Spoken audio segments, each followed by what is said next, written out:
আচ্ছা, এখন তুমি থেকে ডিরেক্ট আপনি হয়ে গেছি।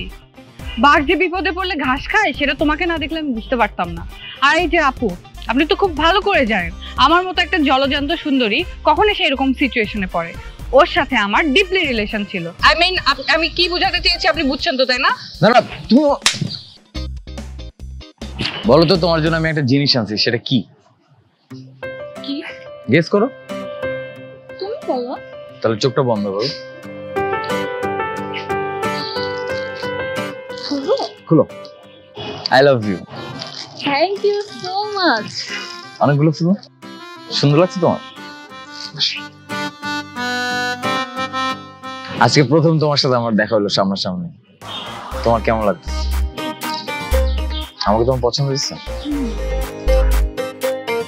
তুমি অনেক সুইট আছো। আচ্ছা, এই অবস্থা না? আমার মতো একটা সুন্দরী গার্লফ্রেন্ড রেখে আমার সাথে এতদিন রিলেশন করে এখন সুন্দরী একটা মেয়েকে নিয়ে এখানে বসে থেকে ফষ্টি দস্তি করা হচ্ছে। বাহ, কি সুন্দর একটা ওয়েদার। দেখেন, আপনি কিন্তু লিমিট ক্রস করতেছেন, ঠিক আছে? এখান থেকে যান, আর একদম ডিস্টার্ব করবেন না আমাদেরকে। প্রীতি, তুমি বিশ্বাস করো, উনার সাথে আমার কোনো ধরনের কোনো সম্পর্ক নেই, আর জীবনে কোনোদিন হবেও না। ও আচ্ছা, এখন তুমি থেকে ডিরেক্ট আপনি হয়ে গেছি। বাঘ যে বিপদে পড়লে ঘাস খায় সেটা তোমাকে না দেখলে আমি বুঝতে পারতাম না।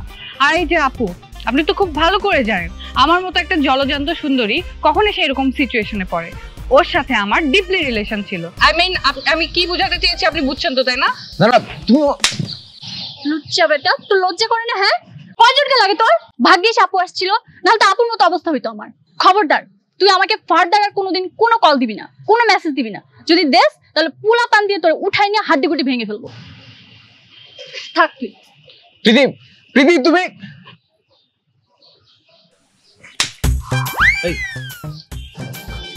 তুমি তো নির্লজ্জ কেন? হ্যাঁ, তোমার এসব কথা বলতে একবারও লজ্জা লাগে না?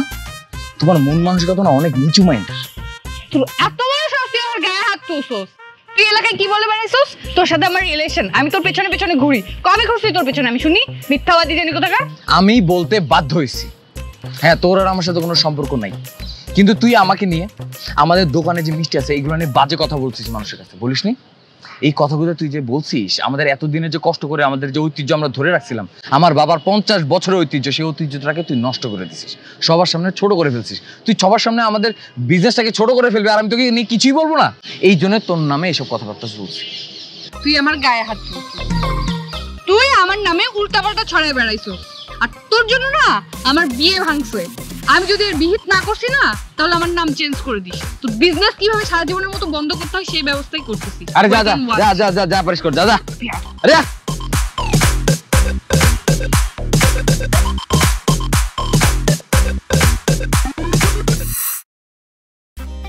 ফিরে দোস্ত, তুই এত ভালো অ্যাক্টিং করলি কেমন? এটা তো একদম ফাটাই দিছিস। এত সাহস তোর জানতাম না তো। আরে বাবা, আমি তো ভয় পেয়েছিলাম কখনো আমাকে উল্টা থাপ্পড় মারে। তুই তো থাপ্পড় খাইছিস।